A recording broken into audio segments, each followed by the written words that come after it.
Pues buenos días, buenas tardes. Espero que se me escuche bien. Y nada, en primer lugar, me gustaría agradecer a ACE Japón por la oportunidad de permitirme estar aquí hoy hablando de hidrógeno y hablando en particular de una tecnología que son los Liquid Organic Hydrogen Carriers, que se desarrolla fundamentalmente para el almacenamiento y transporte de hidrógeno verde, que tan de actualidad está hoy día. En primer lugar, me gustaría, pues presentarme un poco, que conozcáis mi trayectoria. Yo soy natural de Estepona, una ciudad de la provincia de Málaga, en Andalucía, de España.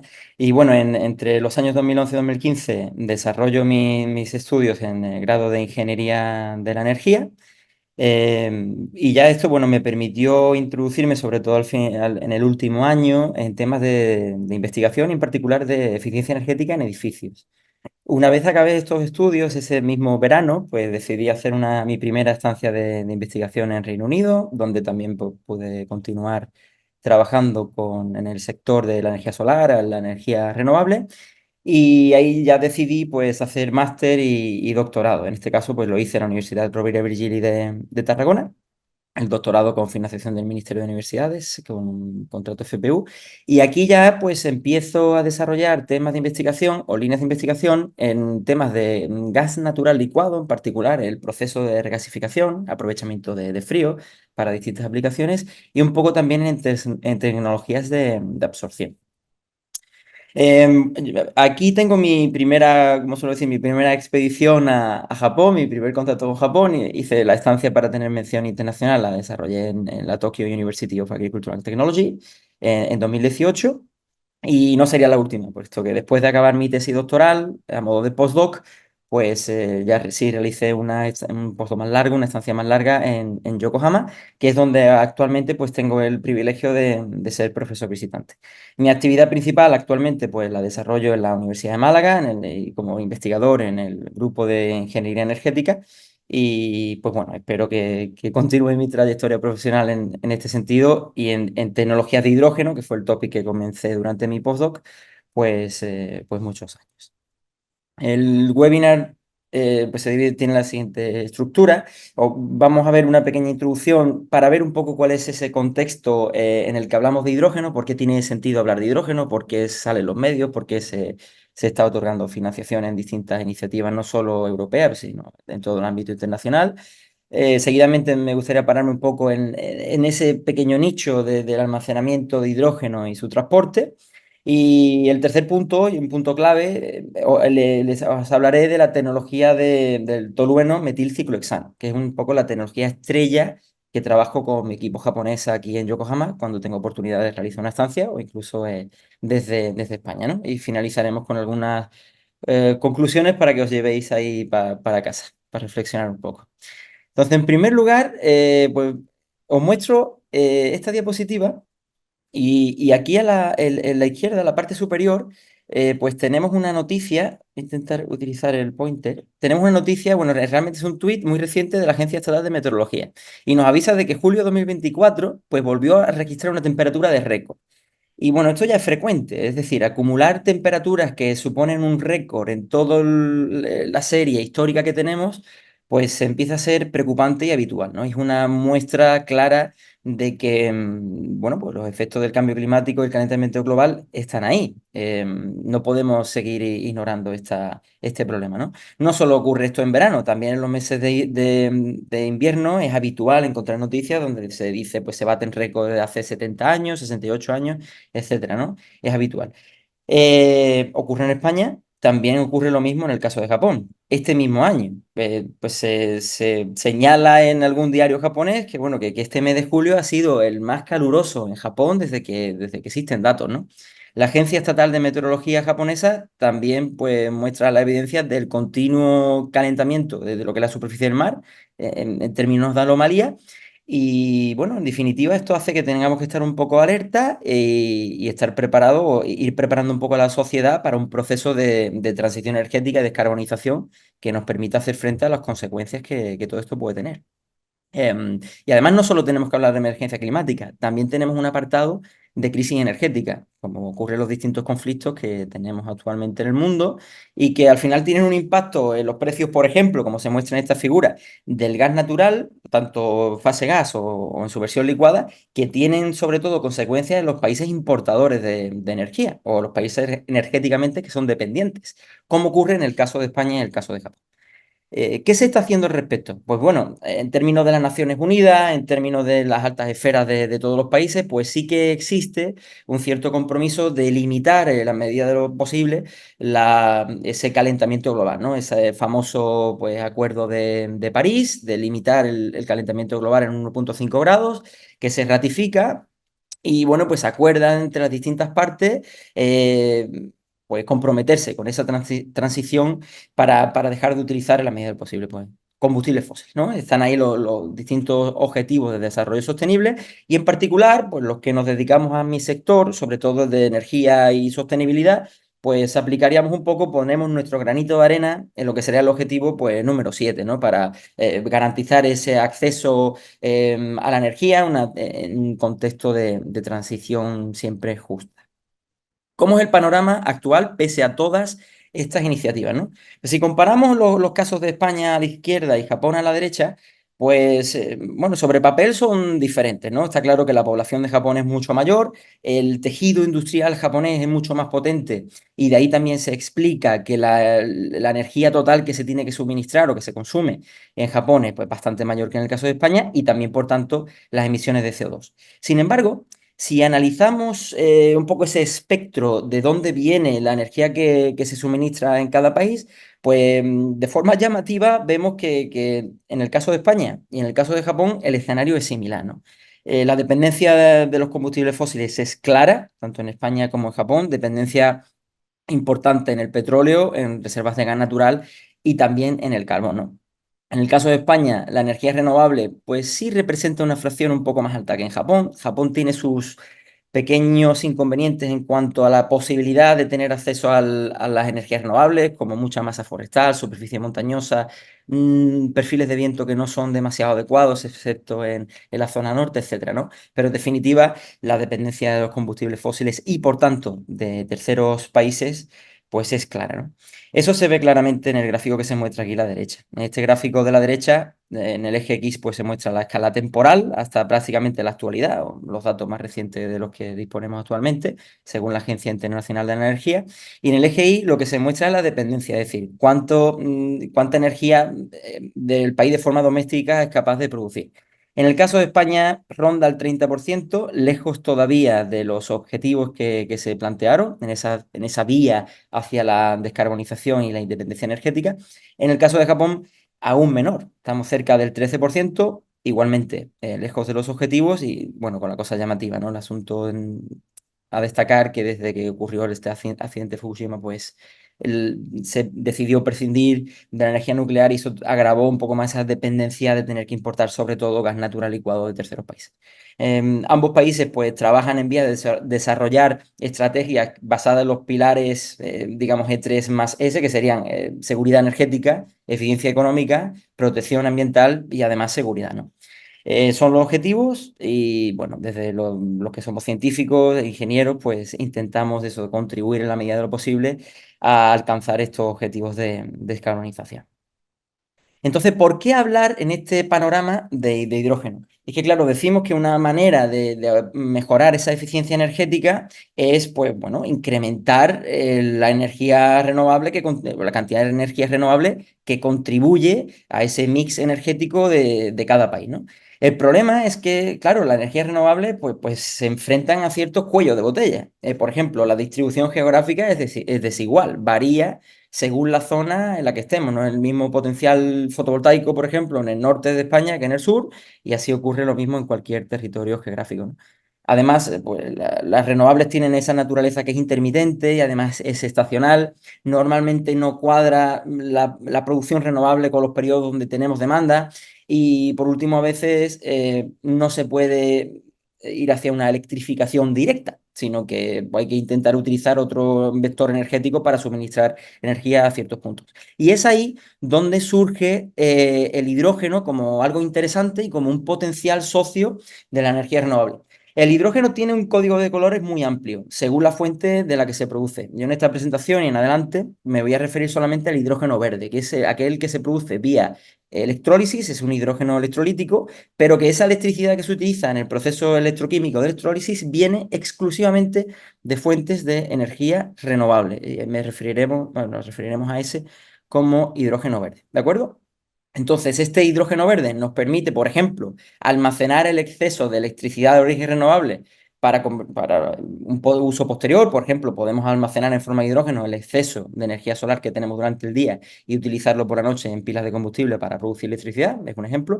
Y además nos permitiría desarrollar en cierta manera lo que sería un mercado de energía renovable. Es decir, yo puedo producir hidrógeno, por ejemplo, en España, que tengo gran potencial solar, etcétera, y transportarlo al resto de Europa. Sería un ejemplo, producir hidrógeno en Australia y transportarlo hasta Japón. Sería un ejemplo, ¿no? De ahí un poco ese perfil de España tendría un perfil más bien de exportador de hidrógeno. En el caso de Japón sería de importador.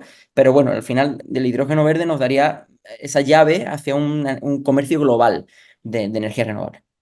¿Para qué se puede utilizar ese hidrógeno? Pues multitud de numerosas aplicaciones, ¿no? Una en movilidad, conoceremos el vehículo clásico Toyota Mirai, también se puede utilizar en autobuses de fuel cell, de pila de combustible, podemos utilizarlo para calefacción, como hay alguna iniciativa, por ejemplo, en Reino Unido, para deshacerse en cierta manera, de las calderas tradicionales de gas y ir sustituyéndolas poco a poco por calderas de hidrógeno. Sistema Enerfarm japonés también, que es como una mini cogeneración en vivienda que permite producir, utilizando hidrógeno, calor y electricidad.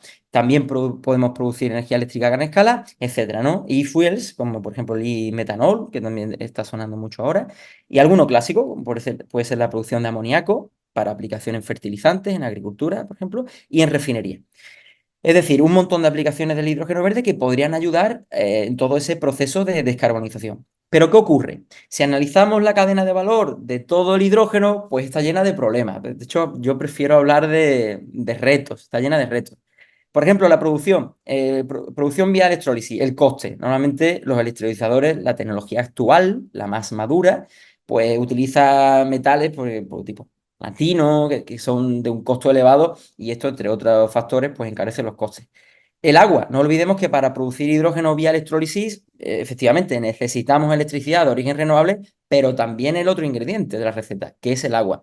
Y normalmente ocurre que donde tenemos un gran potencial renovable, tenemos problemas de acceso al agua. Por ejemplo, estoy pensando en zonas de España del Sur, Almería, una región con un gran potencial renovable, pero con escasa reserva de agua dulce, etcétera, ¿no? Esto da un poco sentido a ir hacia proyectos que acoplen desalinización con producción de hidrógeno, etcétera, ¿no? Y además de un montón de otros problemas técnicos, ¿no? Esto hace que hoy día la producción de hidrógeno verde de origen renovable pues sea menos del 1% de todo el hidrógeno que se produce y consume en el mundo, ¿no?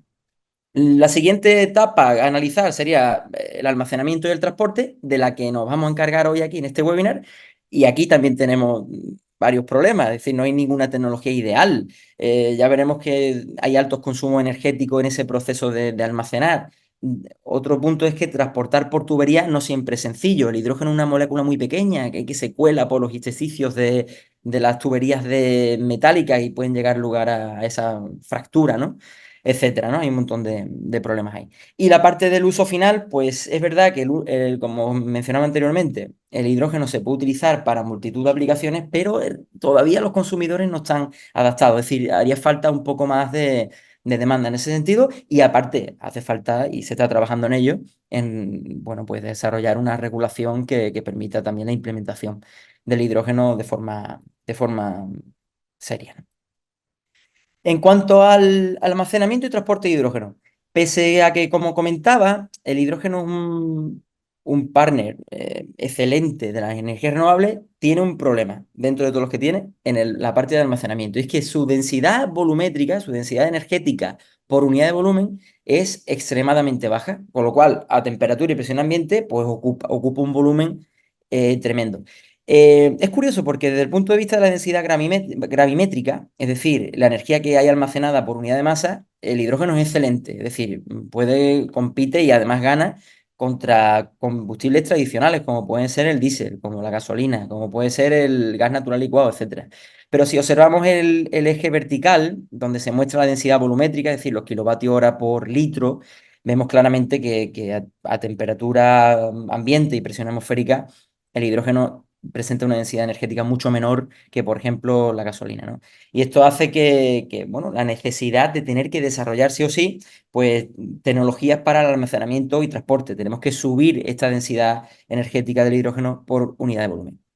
Actualmente, ¿cómo está el panorama? Pues bueno, existe una especie de competición entre las distintas tecnologías. La más madura, veremos seguidamente, el hidrógeno comprimido en fase gas.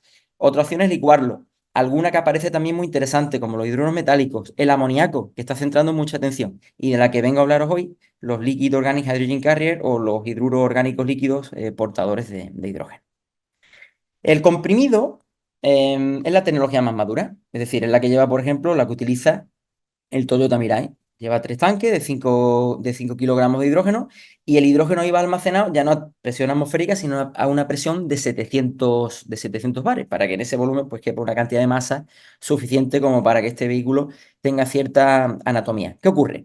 Claro, comprimir el hidrógeno de presión atmosférica a esos niveles de presión tan elevados, pues requiere un consumo energético intenso. ¿De acuerdo? Entonces, conforme vamos subiendo la presión, como se muestra en esta figura, pues también aumenta el coste energético de toda esa compresión.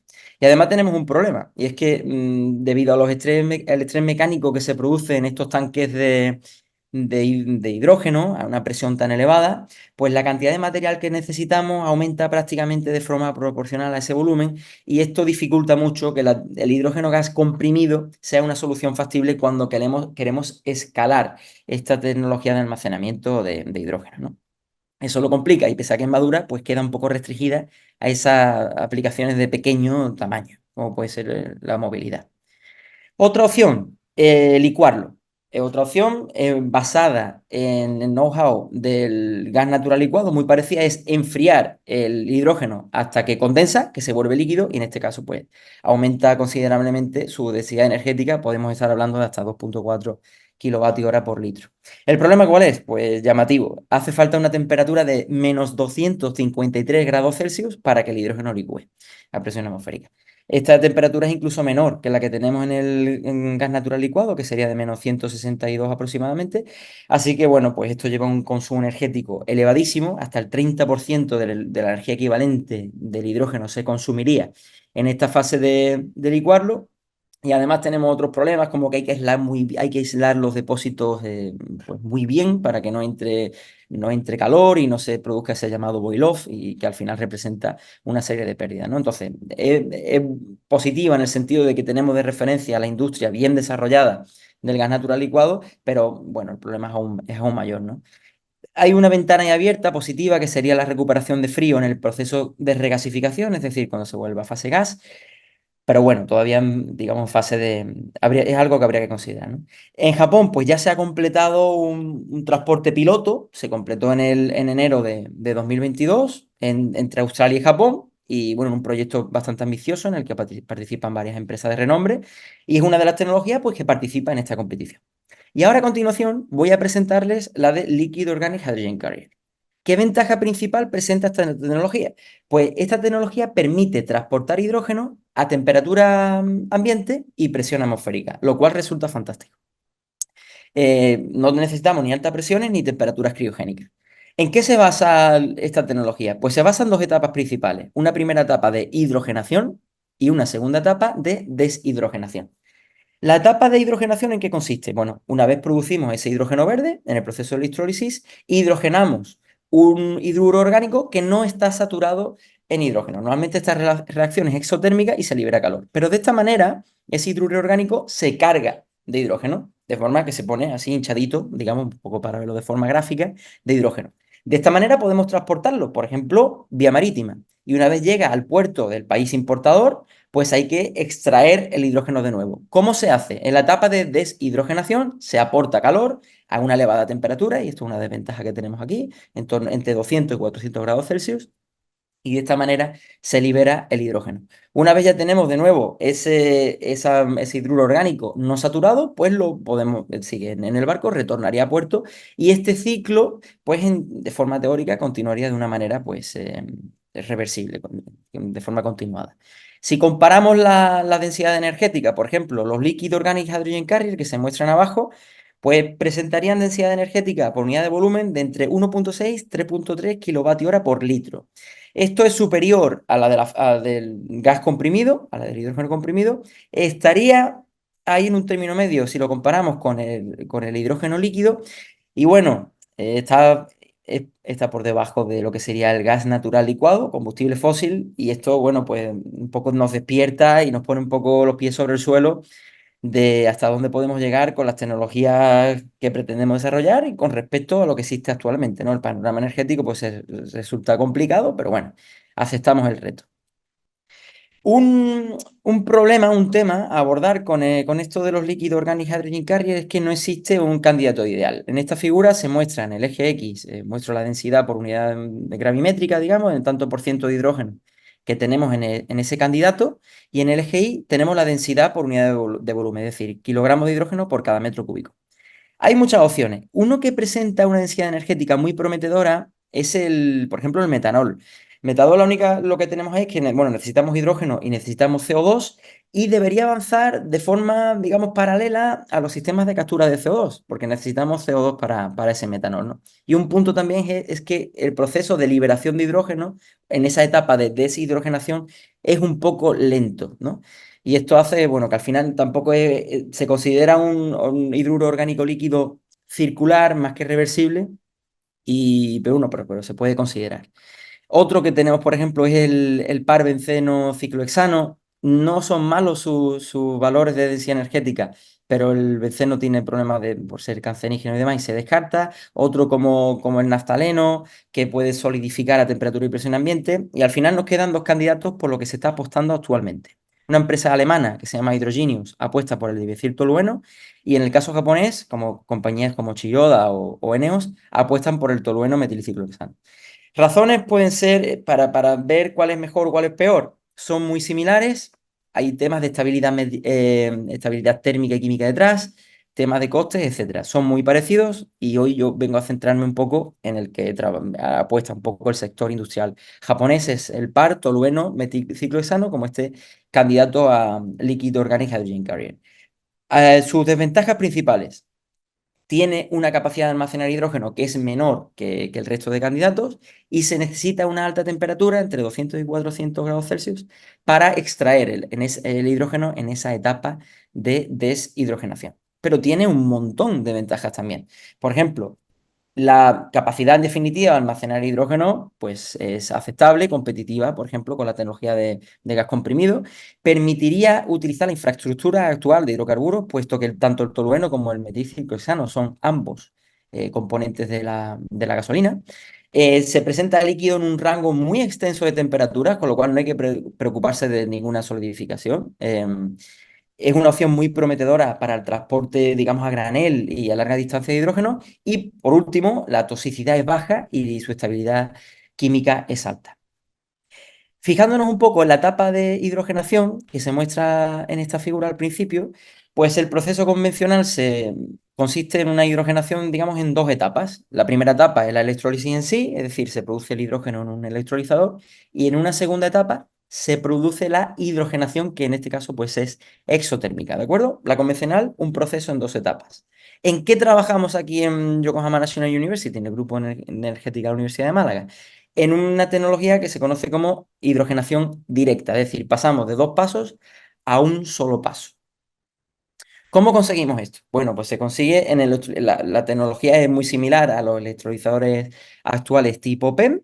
Se divide pues, en una zona de ánodo y una zona de cátodo separadas por una membrana de polímero, como puede ser, por ejemplo, nafión, etcétera. En el lado del ánodo se nos suministra una disolución de ácido sulfúrico con agua. Normalmente el ácido sulfúrico es una muy buena fuente de protones, de forma que en el ánodo la molécula de agua se descompone en electrones y en oxígeno. Viajan los protones a través de la membrana y en el cátodo se suministra tolueno, ¿de acuerdo? Entonces, en el catalizador del cátodo, es decir, donde se produce la reacción, cuando, entre comillas, pues se unen a la fiesta los electrones, los protones y el tolueno, pues se produce la forma hidrogenada del tolueno, se produce ese metilciclohexano en fase líquida que se podría transportar, pues, por ejemplo, en grandes distancias, ¿no? Em, Ventajas principales con respecto a esa hidrogenación convencional de dos etapas. La primera es que el potencial de descomposición pues, reversible, teórico, se reduce de 1,23, que es el clásico de la electrólisis del agua, a 1,08 voltios, según la termodinámica de la reacción, ¿no? Y además, en este caso estamos libres, no tenemos esas pérdidas exotérmicas que sí tenemos en el caso de la hidrogenación convencional, del tolueno. Sin embargo, aquí tenemos un pequeño problemilla, y es que cuando viajan los protones a través de esa membrana, por ejemplo, de nafión, no lo hacen solos, sino que arrastran moléculas de agua normalmente. Y cuando llegamos al sitio de la reacción, cuando el protón se separa de esa molécula de agua, el agua actúa de barrera e impide que el tolueno acceda a los sitios de reacción. Y en este lugar, ¿qué se produce? Pues ya no se produce lo que nosotros aspiramos, lo que se está produciendo aquí es hidrógeno en fase gas, que en este dispositivo no queremos que se produzca eso. Queremos que se produzca MCH para poderlo transportar líquido y a presión atmosférica a lo largo de grandes distancias, ¿de acuerdo? Esta reacción secundaria pues hace que el rendimiento disminuya, la conversión baje y es un tema pues, que tenemos que estudiar de cara a la futura optimización y mejora del diseño de esta tecnología. En esta imagen de aquí podemos ver cómo se distinguen las burbujitas o las gotas de agua en la parte inferior de este elemento de cristal de la fase aceitosa que constituiría el tolueno, ¿de acuerdo? Entonces aquí en este vídeo pues podemos ver para distintas densidades de corriente las burbujitas que se están produciendo. Si miramos la porous transport layer, es decir, la capa porosa del cátodo para distintas densidades de corriente, sobre todo cuando hay mayor densidad de corriente, pues vemos que estas grandes burbujas o gotas que se acumulan en los laterales de la capa porosa pues corresponden a gotas de agua, mientras que las pequeñitas que tienden a subir hacia arriba pues son las burbujas de hidrógeno. Entonces, en Yokohama National University, con este tipo de estudio, por ejemplo, en este caso es una high-speed cámara, lo que intentamos es, primero, comprender bien el fenómeno, cómo se está produciendo, dar recomendaciones a las empresas que desarrollan tecnología, aparte de nosotros también, y tratar de mejorar el diseño de estos dispositivos y, en definitiva, que aumente lo máximo posible la eficiencia de hidrogenación de ese tolueno. En un paper reciente que hemos publicado en la revista International Energy, pues abordamos este fenómeno ya no en la capa porosa, sino dentro de la capa de nafión, de esa polymeric electrolyte membrane. El proceso aquí pues, es extremadamente complejo. Aquí sería un poco la forma que tiene el electrolizador que hemos estudiado, con un pequeño detalle de lo que se está produciendo aquí, es decir, cuando llegan los protones, los electrones y el tolueno al sitio de reacción, pues de forma exitosa se produce ese metilciclohexano, pero cuando las gotas de agua bloquean la transferencia de tolueno a los sitios de reacción, se producen esas burbujas de hidrógeno gas, ¿de acuerdo? Y bueno, estudiamos este fenómeno aquí con cierto nivel de detalle. El fenómeno de transporte de agua a través de la membrana es extremadamente complejo. Aquí intervienen gradientes de concentración de agua, fenómenos de electroosmosis, gradientes de presión, gradientes de temperatura, me refiero a diferencias entre ánodo y cátodo. Así que bueno, nuestro objetivo ha sido pues desarrollar un modelo lo más simple posible que nos permita comprender el fenómeno y, como comentaba con anterioridad, comprender mejor la tecnología. Hemos considerado dos contribuciones básicamente: la electroosmosis, que es el proceso que se produce desde ánodo a cátodo, y un back diffusion originado por esos gradientes de concentración de agua, entendiendo que tenemos una mayor concentración de agua en el cátodo, porque bueno, el ácido sulfúrico desde el punto de vista termodinámico disminuye la actividad termodinámica del agua y se producen gradientes de concentración. No entraré mucho más en detalle, pero bueno, básicamente hemos considerado estas dos contribuciones que se superponen al transporte de agua a través de la membrana, ¿no? ¿Cómo viajan esos protones a través de la membrana? Pues es también bastante curioso. Necesitan de esa molécula de agua, digamos, que los lleve, y puede ser que sea una sola molécula de agua lo que los transporte en todo el camino, que sería un transporte, un mecanismo vehicular que podemos llamar, o puede ser también un proton hopping, digamos que el protón vaya saltando de molécula de agua en molécula de agua, que es un mecanismo que suele ocurrir cuando la membrana está suficientemente hidratada, ¿no? Esta es una visión, les muestro aquí, del dispositivo experimental que hemos desarrollado. Se trata de una única celda. Y bueno, utilizamos en el lado del ánodo distintas concentraciones de ácido sulfúrico para ver cómo mejora o se reduce la cantidad de agua que nos llega al cátodo y también para distintas concentraciones de tolueno en el cátodo, de forma que podamos simular la entrada y la salida de esa zona del cátodo, ¿no? Aquí en esta figura se muestra en el eje X densidad de corriente, eje Y pues, el flujo de agua y vemos que, claro, lógicamente a medida que aumenta la corriente eléctrica que aplicamos, pues tenemos más cantidad de agua, pero vemos el impacto positivo de una mayor concentración de ácido sulfúrico, sobre todo porque actúa como si fuese una cuerda, hablando de forma coloquial, que evita que no llegue tanta agua a la zona del cátodo y por tanto permite al tolueno llegar a los sitios de reacción, ¿no? Mostrarles un poco algunos resultados de esa tendencia lineal que se ha observado para el coeficiente electroosmótico. En la figura de la izquierda se muestra eje X las distintas concentraciones de ácido sulfúrico y en el eje Y, según el ajuste, el coeficiente electroosmótico. La tendencia es más o menos lineal y de esta forma simple podemos reducir un problema extremadamente complejo a una solución pues simplificada que nos permite hacer mucha prueba y con un bajo coste computacional.